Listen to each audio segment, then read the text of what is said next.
History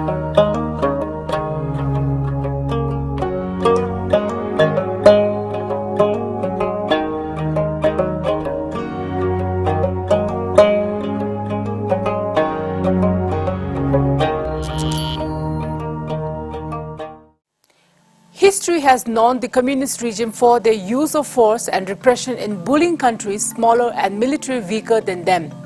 71 years ago, when the PLA forces began their invasion of Tibet from its eastern part, they forced the representatives of the Tibetan government to sign a so-called agreement with the Chinese government in an attempt to legitimize their invasion of Tibet.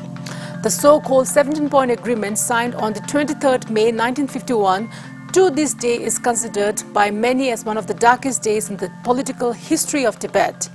So what is this so-called 17-point agreement? Why do we need to talk about it even today?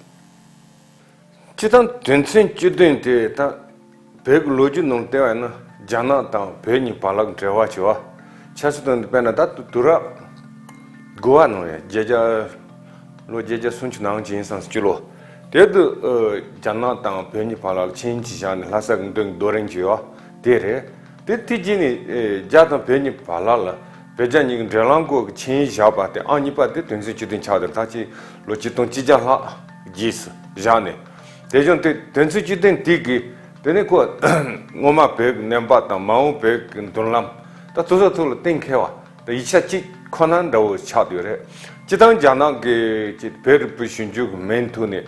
Peg Lojutan to Shinju Chedin or Cologitun Dreshen Ramada Jani, Pet Logitun Janak Chashin, but Royal Tashi Che Ramada Chegur, the one Jajino Tel Shinju Chegur, Tejan, Pet Logitul Jana Chashin, but because of Druto Yomare, and Dreshe to the Drugamato, Tendong Upot, and the Hopart, Tenak Chassis, Rotan, Chin down, trim down to Soton, Rotan, and the Tawan in Yomar. That did all of Zumi Mongo Shivachi Tenore, Pechashana, and Chin the Jupun Shan, long up to Kobe, Gupla, and it was Chinrile one, Tendeji, Permima Chinji, Jackdaw, and it turned you doing Naji Chungrim was us. That day, tape dinner, color Kansam Chick, and a Kongi, Yanage share with Tigagi, and got Tim Dinton and Maiba, Sample Wang Yu Don Cheba. That the Dubji Goyne, that Janagi, the Kasoras and Aranzo Ton, Kongi Janaga share, the Shibuchik share, Karasan Luku gave without in a Shego Mare. On 1st October 1949, the People's Republic of China was founded and consequently began the so-called liberation of Tibet, Xinjiang, Henan, and Taiwan. In response, the Tibetan Foreign Office wrote to the Mao Zedong to say that Tibet has from the earliest times up to now been an independent country whose political administration had never been taken over by any foreign country, and Tibet also defended her own territories from foreign invasion. And despite that clarification, the PLA forces marched into eastern Tibet and circulated a 10-point document asking Tibetans to cooperate with China in liberating Tibet from foreign imperialism. During the same time, the Tibetan government decided to send delegation consisting of 2 senior officials, Sibe Wongchu Deden Shakapa and Sejao Thupden Gebo, and 5 assistants to negotiate with the PRC in a third country, possibly the USSR, Singapore or Hong Kong. Due to the disagreement over the Chinese proposal, the Tibetan government later suspended the negotiation. And by then, China had already started its military offensive on Chamto, eastern Tibet's provincial capital. On 7 October 1950, PLA led 40,000 troops and attacked Chamto, outnumbering Tibetan troops who were of only 8,000 troops. However, Tibetans fought 21 battles and finally lost most of their men, and on 19 October, Chamto fell to the PLA and Kalue Ngapue Ngawa Jingme, provincial governor, was captured. So in that clearly indicates that this was kind of occupation of a country. The battle was fought between the armies of 2 countries at the border. But China claimed that they come to liberate Tibet from the imperial forces, foreign imperial. But did they find any imperial forces fighting along with the Tibetan army against China? They have not found anything. They have not indicated anything. Did China find any foreign enlist in Tibet after they conquered Tibet? They did not find. The Tibetan government failed to secure UN mediation on Tibet's behalf, even after writing to the UN Secretary General for UN's intervention. Upon the request of the Tibetan National Assembly, the Dalai Lama, who was only 15 at the time, assumed full authority as the head of the state and moved his government temporarily to Tomo, in other words, known as Yatong, near the Indian border, so that he would be out of personal danger. On 17 November 1950, the Dalai Lama assumed power at a formal ceremony held at Lhasa, and on that very day, El Salvador formally asked that the aggression against Tibet be put on the UN General Assembly agenda. However, the issue was not discussed in the UN General Assembly at the suggestion of the Indian delegation, who asserted that a peaceful solution that was mutually advantageous to Tibet, India and China could be reached between the parties concerned. A second letter by the Tibetan delegation to the United Nations on 8 December 1950 did not change the situation. 나도 배드 란신 쇼니 말해. 대중한테 미세 배유다 란신 쇼 대야 도서 란신 랭그다 미세 배유를 타가 랭그노를 쇼토요 말해. 대가 대든 잔을 마트 니바지스 자친을 가르쳐와래서 란신 자카지나 란신 자카로 차치치치치치 총서 차친 담마다 쇼래 베베테 세오 랭토요 말해. 대중 아토 종 니바 인카트 쿠도래. 급도도네 계지 팀도 세보지 매버체 아니 림베 다 막진 당권이고 죽대네 아니 계지 팀도 양 레용도 삼바 대인비는 안다 칭이던데 죽된데 다 막진이고 죽대베 제라 인도 삼바 계지 팀도네 안다 배토라 안데기 준비 제부터 전안네 칭이던데 죽된데 다 가서래 재미다 딘데 팀기 누구 마담 제거래. In Chamdo, Ngakpe Ngawa Jingmi and other captured Tibetan officials had undergone re-education in Chinese Communist Party policies on minority nationalities and lenient treatment for collaborators. On the insistence of his captors, Ngakpe sent 2 successive messages to Lhasa requesting negotiations with China in Chamdo and offering his service as negotiators. This, Ngakpe assured, was the best means of preventing the military invasion of Tibet's remaining areas. He also assured that the PLA would not march into Lhasa or undermine the safety of the Dalai Lama whilst the negotiations were in progress. Having lost eastern and northern Tibet to the PLA and lacking active international support, the Tibetan government accepted Ngakpe's suggestion and appointed a 3-member delegation consisting of Ngakpe and the Lhasa-based Khenchung Thupten Legmen and Sampo Tensi Thundup. On reaching Chamdo, Khenchung and Sampo handed the Tibetan government's 2 letters to Ngakpe. One letter named Ngakpe as the leader of the delegation and instructed him to insist on Tibetan independence and withdrawal of PLA troops from the Tibetan territory. The second letter was a 5-point agenda for the negotiation from the Tibetan side. Since the positions of the 2 sides were completely at variance, it was apparent that there was no point in continuing the negotiation in Chamdo. In view of this, Ngakpe requested the Tibetan government to shift the venue of negotiations either to Lhasa or Beijing. The Kashak decided on Lhasa. Shortly afterwards, the Chinese embassy in New Delhi sent a message to the Dalai Lama's temporary headquarters in Tomo, proposing Beijing as the venue. The Dalai Lama accepted this proposal and sent a 5-member negotiating team consisting of the 3 delegates in Chamto plus Kime Sonam Wangtu and Havutara Thupten Tentar from Tomo. While the delegates in Chamto were asked to proceed directly to Beijing, those in Tomo were asked to take the sea route via India. They were instructed to refer all the important matters back to Tomo for final decisions and were not given the plenipotentiary authority to conclude an agreement. They were given a 5-point directive for negotiations. The Tibetan negotiators were lodged in Beijing Hotel and were isolated from any contact with the outside world. On 28 April 1951, Li Weihan invited the Tibetan delegates to the Nationalities Affairs Commission office to discuss the organization, time and agenda of the negotiation. During the meeting, the Tibetans were given copies of the 10-point document circulated earlier in the Eastern Tibet and were asked to study the document as the agenda for discussion. On 29 April 1951, the 2 sides met for the first round of negotiations at the military headquarters in Beijing. The Chinese delegation was headed by Li Weihan and included Deng Jingwo, Director of the People's Armed Forces Department, Deng Goha, leader of the 18th Army, and Sun Triyon, political commissioner of the Southwest Military Region, Baba Pinzo Wange and Liu Yuhang assisted the Chinese team. Li Weihan opened the negotiations by presenting the 10-point document and stated that this should be the agenda for discussion. The Tibetan delegation rejected the Chinese proposal and asked for discussions on the 5 points proposed by its government. In addition, Ngabö complained that the PLA troops from Xinjiang and Amdo were moving towards Lhasa and Ngari, and this would make it difficult for the Dalai Lama to live in Tibet. He asked for Beijing's assurance to halt the PLA's advance. Li Weihan said he would refer the questions of PLA advance to the central government but refused to discuss the Tibetan government proposal. What followed a total of 8 rounds of meetings between the two, and the Chinese government, on the other hand, kept pointing out that the questions of the status of Tibet was not under discussion and Chinese sovereignty over Tibet was non-negotiable. With the continued disagreement from the Tibetan side, the Chinese representative came down harshly and threatened Tibetans as the meeting progressed.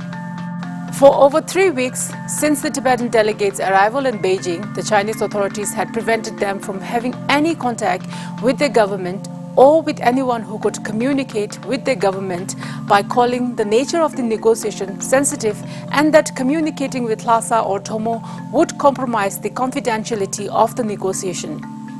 By the 5th meeting, Tibetan delegates were pressured and warned of immediate PLA forces that would resume their march into Tibet and bring death and destruction. Under these circumstances, the Tibetans decided that it was best to agree tentatively to the Chinese draft of the agreement. On 21st May, the Chinese finalized the draft of the main agreement and the separate 7-point secret document. The main agreement was more or less the same as the 10-point document proposed in the beginning. It had the 17 points and a lengthy preamble claiming Chinese sovereignty over Tibet. The Tibetan delegates saw the preamble for the first time on that day. The Chinese government has not released the contents of the separate 7-point document so far. 송한 전생 가시 요바테 가시 지 초가성 지주 요래 센 계자 시행도 마음 바 제기 인생 가시 지 요열 계자 만두 센 재미 든 시행도 공따 초가성 지주 고세 초가 다다 계자 시당 초가성 지주 배 미리 때 지주 날 대구 세대야 계자 때 전생 주된 야 마장은 배제 토마 계자 안 담보 시든 계자 제지 봐 사이 마자 건 재미 좀 좋은 태가 라요 봐 Don't like killing Cheova, Shejit now, Shasashino. Tijin, Jano Kuta, Lasal Henny, Kundun Je, Pejun Tong to Chemon, Todu Chedu, young Pechokas and Jujugosia, Paul Sheova. God did the Jano Kuta, young Shejit Cheova.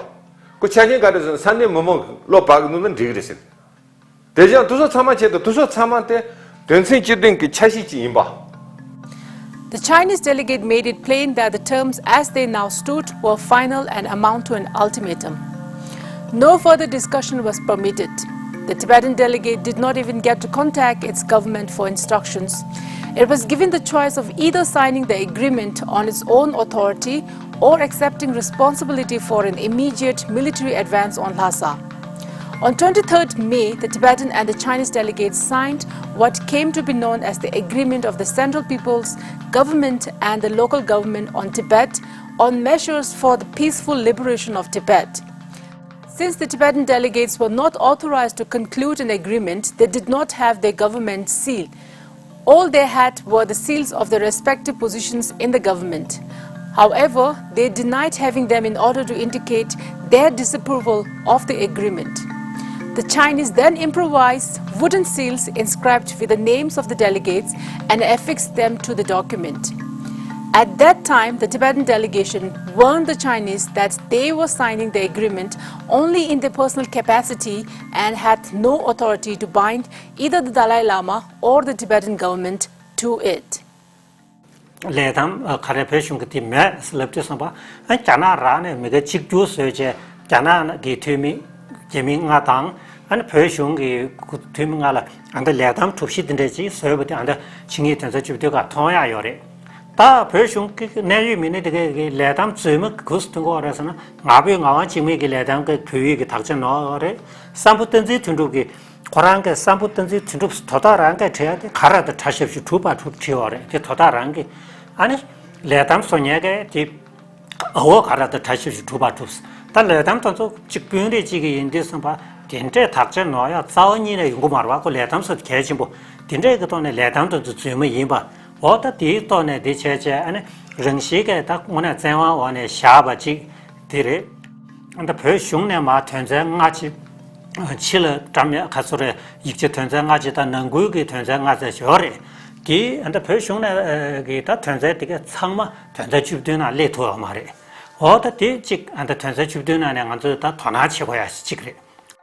But now, once the agreement was signed in 1951, there's some of the key takeaways, I think, for China at least, it was basically that Tibet was part of China. For the first time in its history, at least at that time, the Tibetan delegates sort of agreed that the China had sovereignty over Tibet. For the first time in its history, it had that legal acceptance, right? I think the second important aspect of it was the fact that although we just need to push into the agreement by China under physical force was that there would be a military complex in Tibet, right? Which then later became the precursor to the autonomous government structure that we see today in the TAR region. Right? For Tibet at the time, the 71 agreement gave them some legal guarantee, which is either invalidated, but then at that time, the guarantee that the Gandhi-Pradhan government, His Holiness's power and position, and the religious affairs and the cultural affairs of Tibet would remain under the Gandhi-Pradhan. That His Holiness's powers, Gandhi-Pradhan's position would not be changed in any way. China would not interfere in the internal matters of Tibet, while China would handle all the external affairs of Tibet. So I think there was one key takeaway out of that agreement, right? See, whether legality or illegality is not a major issue. It's always a victor who imposes the agreement on the vanquished. That's a historical tradition, in a tradition of a relation between the countries. Whichever country wins the war, that country imposes condition. So the validity of the agreement has come to an end with China's failure to honor the content of the 17-point agreement. 4 days later, on 27 May 1951, Radio Beijing broadcast the full text of the agreement. This was the first time that His Holiness the Dalai Lama and the Tibetan government heard of the document. Their reaction was one of the shock and disbelief. Tunza Chuptunki, Tunza Rishina Matabina, Anichik Tenalia, Purdy, that Gagab the shop, that someone's a song readily. Yimbin Tunza Chuptunki, Tunza Rishina, Laktar Tarbina, called Gagab Jigla Lamlu Ni, Jiksa Tobu Diore. The Chinese leaders promptly set out to undermine the powers and the positions of the Dalai Lama and the Tibetan government. First, the existing political and regional divisions were exploited and institutionalized in order to create rival centers of power. Secondly, new central government organs were created alongside the existing Tibetan institutions.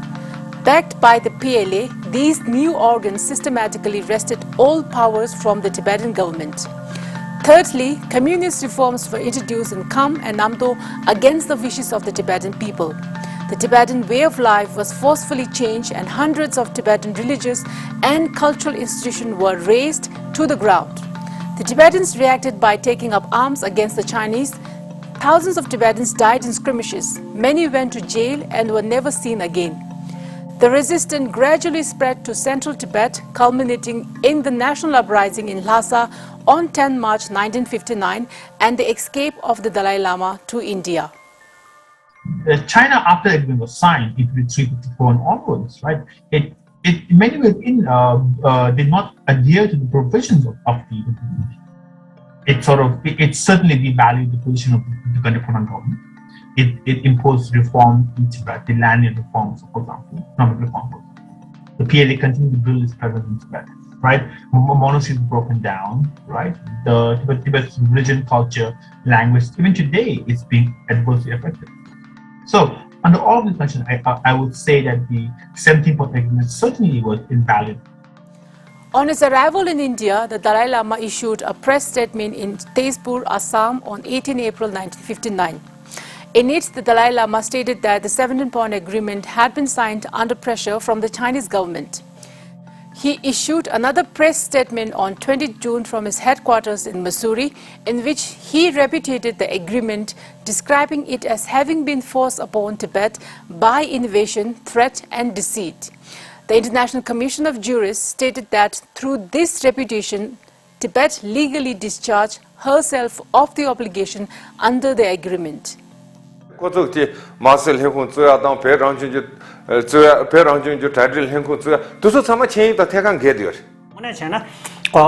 저 직내 대 딱다 대기 민도스 잖아 다 대줍지 거지 되게 딱다 대배 빵다다 되게 된 거로 봐다 대안들 자나슈네 된 두고 말해. There is no discussion at all on the 17-point agreement. 17-point agreement between Tibetan government and China government in 1951 has come to an end in 1959.